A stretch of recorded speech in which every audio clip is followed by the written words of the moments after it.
오늘도 이 다윗의 참회시 중에 한 편을 우리가 이제 보고 있습니다. 다윗의 대부분 참회시가 다윗의 밧세바 사건을 배경으로 하고 있음을 먼저 이해하고 이 시편을 대해야 합니다. 그의 일생의 가장 뼈아픈 과거가 그의 삶의 또 다른 영성을 길러내는 샘물이 되고 있음을 보고 있습니다. 그러므로 우리가 자칫 실수와 허물이 있어서는 안 되지만 노력해야 되겠지만 혹 있다 할지라도 낙심하거나 절망하지 말고 정직하게 하나님 앞에 대하라는 것입니다. 그러면 실수와 허물이 오히려 우리의 연약함을 깨닫는 순간이고 겸손하게 되는 순간이고 또 하나님의 죄사함을 받는 은혜의 수단이고 하나님의 그러므로 능력을 얻는 시간이고 또 우리가 이런 실수와 허물을 통해서 새로운 것을 깨닫고 다시 새롭게 되는 귀한 시간이 되는 것이죠. 오늘 여기 본문의 표제를 보면 다윗의 시 인도자를 따라 여두둔 형식으로 부르는 노래라 이렇게 기록되어 있어서 여러분들이 여두둔 형식으로 부르는 노래 이게 어떤 표현일까 이렇게 의심하는 사람이 또 있을 수 있습니다. 여두둔은 당시에 다윗 시대의 그 아삽, 헤만과 함께 성가대, 오늘날로 말하면 성가대장으로 섬겼던 사람입니다. 레위지파의 사람이죠. 오늘 이 39편은 다윗이 쓴 시편을 여두둔이라고 하는 성가대장이 잘 이렇게 악보를 고치고 또 악보를 붙이기도 하고 이렇게 해서 62편과 67편이 다 여두둔이 이렇게 곡을 붙인 내용이에요. 그래서 여두둔이 원하는 대로 그렇게 곡을 붙인 그대로 노래하라 이런 의미인 거예요. 자, 그러면 이제 내용을 살펴봅니다. 첫 번째, 자기의 실수와 허물로 인하여 가장 중요한 두 가지를 그는 깨닫습니다. 첫째는 행위를 조심해야 되겠다. 조심해야 되겠다. 여러분 이 아침에도 저와 여러분 이것이 우리의 기도 제목이 돼야 될 거예요. 조심해야 되겠다. 한 번 실수가 내 인생에 이렇게 엄청난 결과를 가져오는구나. 정말 조심해야 되겠다. 한 걸음 한 걸음 특히 말 한마디도 조심해야 되겠다. 그래서 여기 내 입을 조심하겠다. 입에 재갈을 먹이겠다. 이런 표현을 이렇게 1절에서 3절에 보면 그런 내용이 나와요. 선한 말조차도 조심해야 되겠다. 그런 얘기 나오거든요. 그렇죠? 선한 말도 하지 아니하리니. 자칫 선한 말이라 할지라도 좋은 결과를 꼭 가져오는 건 아니에요.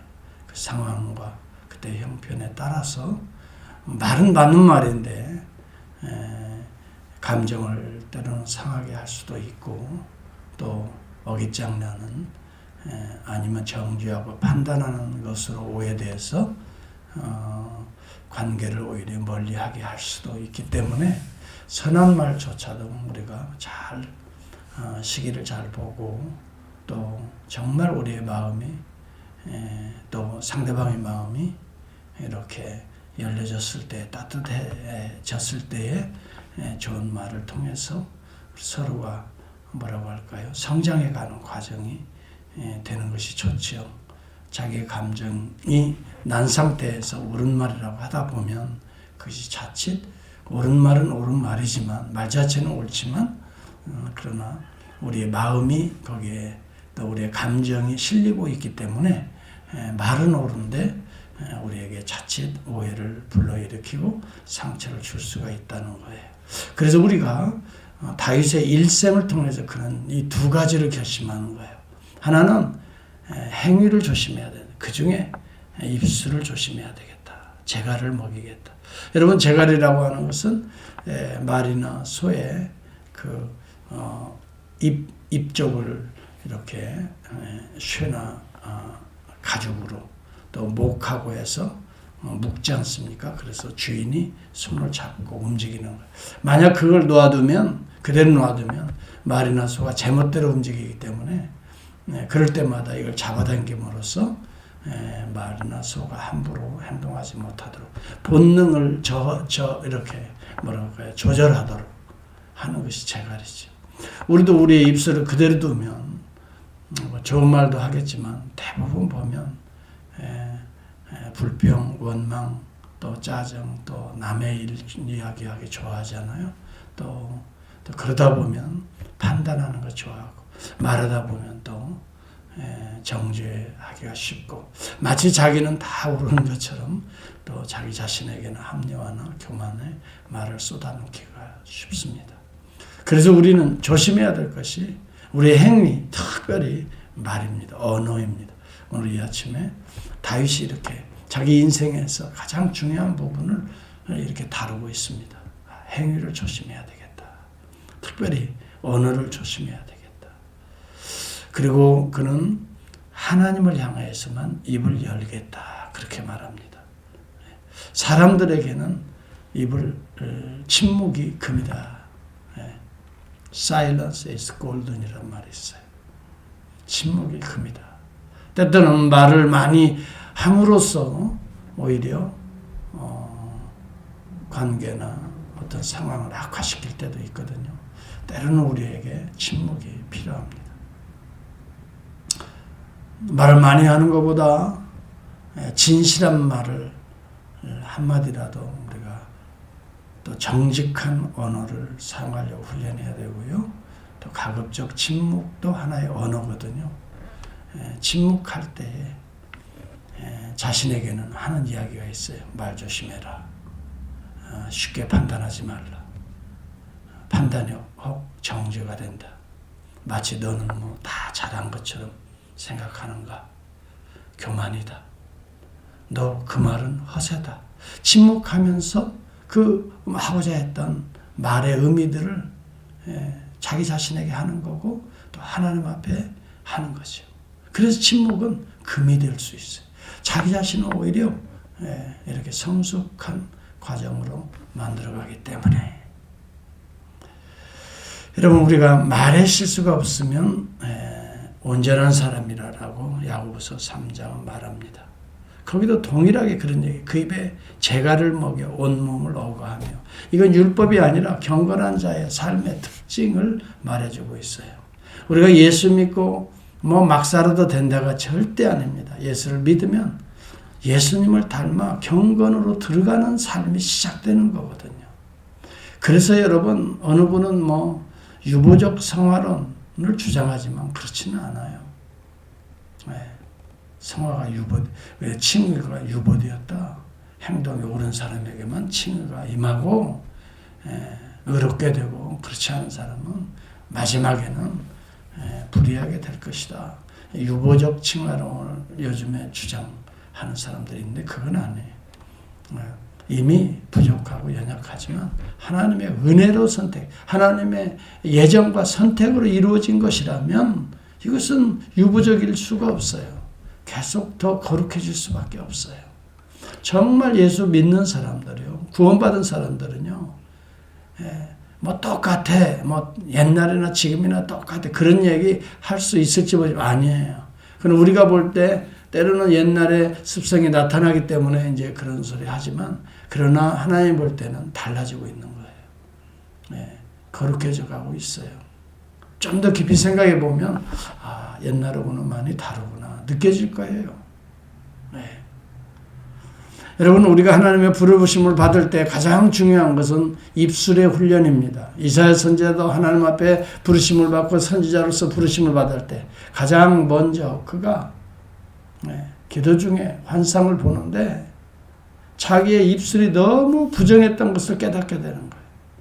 그래서 그는 5절과 7절에 그렇게 말합니다. 내 입술을 내가 보니 거기에 내가 과거에 사용했던 그 모든 언어들이 다 기록되어 있는 것을 보는데, 이야 너무 더럽고 추하고 냄새나는 용어를 많이 썼구나. 내 입술이 이제 드디어 나는 내 입술 때문에 망하겠구나. 나는 부정한 사람이요.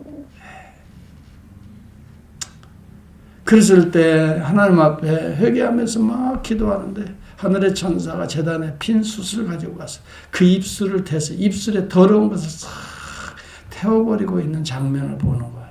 이것은 하나의 상징적인, 물론 실제적인 환상에서 이루어지는 일이 되겠습니다만은, 우리에게 상징적인 교훈을 주는 게, 예수 믿고 부르심을 받고 거룩한 자가 되면 우리 행위를 조심해야 되는데, 특별히 행위 가운데 입술부터 조심해야 돼요.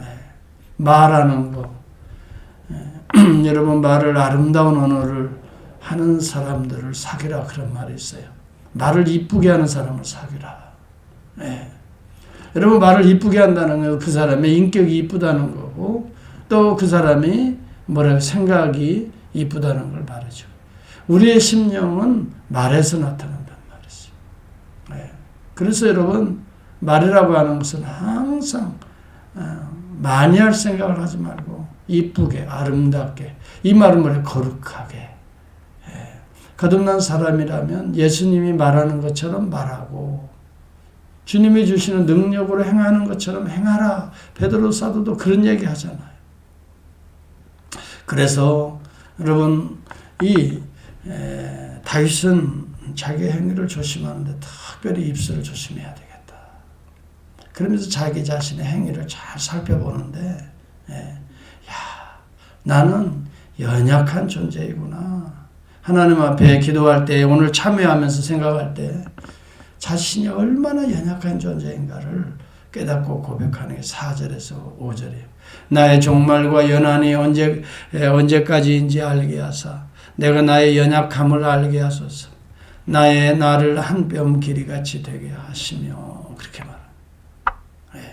정말 우리 인생은 연약한 존재예요. 강한 것 같지만 약해요. 바이러스 하나에 얼마나 많은 사람이 죽어갑니까? 오늘 여러분, 우리가 알아야 됩니다. 우리의 생각, 우리의 영혼도 상당히 약한 부분이 많습니다. 조금만 환경이 달라져도 우리의 생각이 달라지고, 마음이 흔들리고, 그런 거 보죠. 참 연약한 존재. 그래서 주님을 향할 수밖에 없어요. 여기 우리 인생도 연약한 존재입니다. 여러분, 장수할, 그렇게 생각을 꿈꾸고 사는 사람 있지만, 여기 다윗이 볼 때는 한 뼘 길이 같다 그랬어요. 한 뼘 길이. 얼마나 짧습니까? 한 뼘이라는 것은 순의 한 뼘을 말하는. 여러분, 공원묘지에 가보면 반드시 묘지 앞에 그 사람의 이름이 있어요. 이름 옆에는 가로치고 몇 년도에 출생해서 그 다음에 하이픈 하나 있어요. 몇 년도에 돌아가셨다 하는 출생과 그 다음에 사망일이 기록되어 있어요. 출생과 사망일 사이에는 하이픈 하나, 한 뼘 길이도 안 되죠. 그 인생을 저는 그렇게 느껴져요. 출생과 사망 사이에 이 하이픈 하나 그어져 있는 것밖에, 인생이 그렇게 한 뼘 길이가 아니라 정말 짧은 인생이구나. 그걸 느끼게. 그 안에 그 사람의 모든 게 다 담겨져 있잖아요. 기쁨과 슬픔과 아픔과 고통과 시기와 질투와 또 즐거움도 있었을 것이고, 행복도 있었을 것이고, 때로는 저주 원망도 있었을 것이고, 이 짧은 인생에 수많은 내용들을 담고 살아가는데, 알고 보면 하이픈 하나 정도밖에 되지 않는데, 거기에 너무 여러분 헛되게 많은 것들을 그려놓으려고 하다 보니 우리 인생이 꼬이게 되고 어그러지게 되고 상처를 주게 되는, 그저 짧은 인생이다 생각하면 가급적 용서도 쉽게 되는 거예요. 조금 있으면 주님 앞에 서는데 이 정도야 하고 용서도 하고, 가급적 덮어주고, 또 가급적 도와주려고 하고, 길게 보는 게 아니에요. 짧은 인생인데 이왕이면 선을 베풀다 가야지, 이런 생각을 갖게 되잖아요. 어차피 주님 앞에 서는데. 그리고 보세요. 언제 출생하고 그 다음에 하이픈 하나 있고 언제 돌아가시고, 그 다음에요 출생연도와 돌아가신 그 출생 이전과 사망일 이후는 하나님께 속한 거 아니에요. 물론 살아가는 것도 하나님의 은혜 가운데 살아가지만, 전적으로 우리의 힘이 작용할 수 없는 부분은 출생 이전과 출생 이후예요. 이것은 하나님의 손에 달려 있다고요. 그러므로 우리는 하이폰 같은 인생에다 매달리지 말고 하나님의 손을 의지하고 소망을 거기다 두는 것이 지혜로운 자예요. 그래야 우리의 인생의 하이픈이 아름답게 이어질 수 있게 될 거예요. 그래서 여기 7절에 보면 다윗은 그걸 깨달은 거예요. 주여 이제 내가 무엇을 바라리요? 나의 소망은 주께 있나이다. 하이픈을 내가 나름대로 내 힘대로 살아보려고 했지만 나는 연약한 존재, 나는 음란한 존재였어요. 나는 살인도 간접적으로 했어요. 나는 압살롬에 의해서 고통을 당했어요. 수치심을 당했어요. 도망가는 때도 있었지만 그것이 다 내 죄가입니다. 그것을 거부하지 않아요. 압살롬에게 핑계대지도 않았어요. 다 내 죄가입니다. 누구에게 핑계대고 누구에게 전가시키는 것이 아니라 다 내 죄입니다. 여러분 이게 우리의 인생이에요. 마지막 순간이 되면 다 그렇게 고백할 것 같아요. 수치스러운 일, 힘든 일, 어려운 일, 나에게 고통을 어느 분이 주었다면 그것조차도 다 내 죄가입니다. 그렇게 고백할 것 같아요. 여러분 어느 목사님이 돌아가시기 일주일 전에 아들을 불러놓고 그런 얘기를 다 하더라는 거예요. 아무개 내가 잘못했다고 좀 전해주라고 다 얘기를 하고 그 다음에 하나님이 부르신다 하고 가시더라는 거예요. 그 이야기를 장례식장에서 들었어요. 사유가 목사인데 목사가 예배를 드리면서 간증하면서 그런 얘기를 하더라고요. 아무개 내가 뭐 정치를 하다가 누구를 미워하고 이런 목사님 쭉 인생을 돌이켜보면서 용서를 구한다라고 전해주고 이제 하나님이 부르신다 그러고 가시는 거예요. 여러분 우리 인생이요 참 보람되고 아름다고 참 흐뭇하다 하는 것도 있겠지만 아쉬운 것도 많이 없지 않아 있을 것입니다. 지금까지요 이 오늘 설교 듣는 이 순간까지 지내온 인생이 그랬다. 나의 죄가다. 그렇다면 어떻게 할 거예요? 다윗이 바라보는 건요. 뭐예요? 나를 사하소서. 누가 사해줘요? 오실 메시아를 통해서. 그래서 그때 당시는 제사가 오실 메시아를 상징하는 짐승들을 잡았던 거예요. 그리스도의 보혈로 나를 사하사, 나를 용서하사, 씻어주사, 나의 죄가로부터 나를 회복하사, 나의 영적, 육적 건강을 지켜주옵소서. 회복해주는 우리 주 예수 그리스도밖에 없습니다. 우리의 죄가를 담당하신 그분이 그분 앞에 내려만 놓아도 고백만 해도 다 씻어지는 거예요. 이게 신비로운 하나님의 은혜라고 말합니다. 뭐 그러냐? 아니에요. 실제예요. 이건 우리 안에서 일어나는 실제적인 역사라고요. 영적인 역사예요. 그렇기 때문에 우리는 죄의 종노릇하는 게 아니에요. 죄를 씻고 의의 종노릇하면서 오늘도 출발하는 거예요. 왜 그런데 사람들이 그것을 못 믿는지 모르겠어요. 신앙생활 한다고 하면서 항상 죄책감에 사로잡히고 죄의 종노릇하고 그냥 어둡고 근심, 걱정, 짜증, 원망 왜 그렇게 사는지 모르겠다고 나는 이해가 안 가요. 예수를 믿으면서도 씻어버리는 걸 기억하지 않는다는 거예요. 동의서에서 먼 것처럼. 그런데 왜 그것을 계속 올가매고 살아가요? 그럴 이유가 없어요. 복음은 뭐예요? 복음은 오늘 새롭게 하나님이 나를 회복시키시고 하나님의 나를 어떻게 해요? 씻어주신 것을 믿는 게 복음 아니에요. 돌아온 당자를 다 씻어서 제일 좋은 옷을 갖다 입히고 금가락지 끼워라. 여러분 그렇게 하고 송아지를 잡잖아요. 즐거워하잖아요. 피리소리를 부르고 장구를 치고 북을 치고 춤을 추고 율법에 사로잡힌 큰아들이 보고 아니 이 동생은 다 과거에 이러고 했는데 아버지가 말이지. 그리고 나는 닭 한 마리, 닭새끼 한 마리 안 잡아주고. 여러분 율법적인 사람은 계속 잔치 안에서도 옆에서 뭐예요? 같이 즐기지 못하고 정죄하고 판단하고 과거를 끄집어내서 계속 동생을 더 더러운 존재로 만들고 평가하고 아버지는 그렇지 않다고요.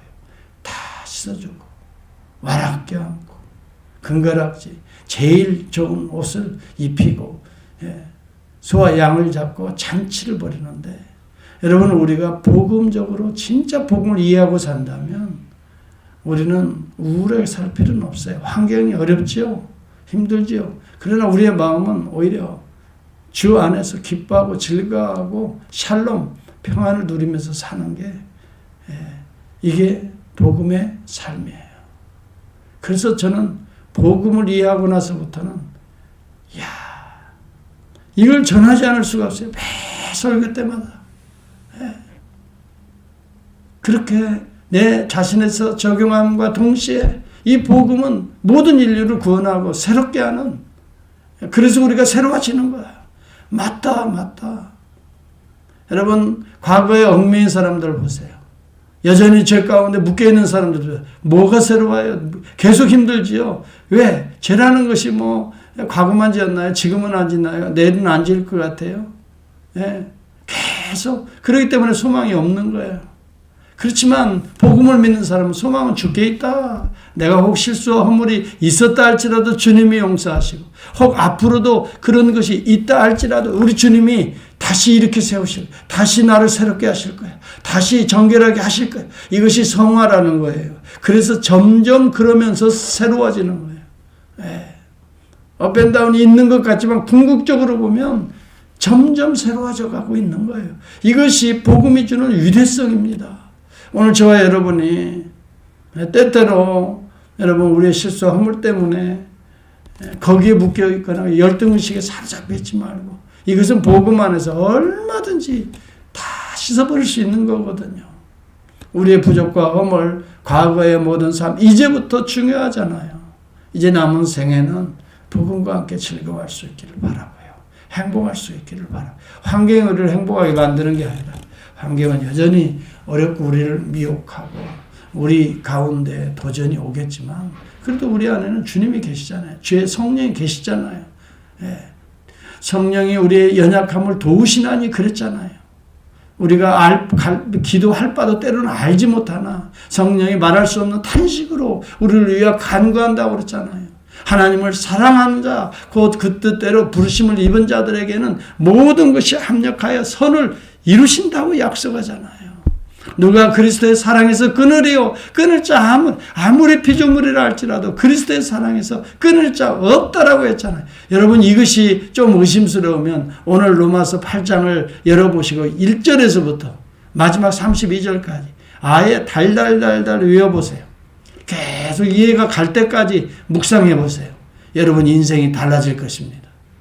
다윗은 실수와 허물 때문에 망한 인생을 살지 않았어요. 새롭게 회복되는 인생으로 오히려 나가게 되었어요.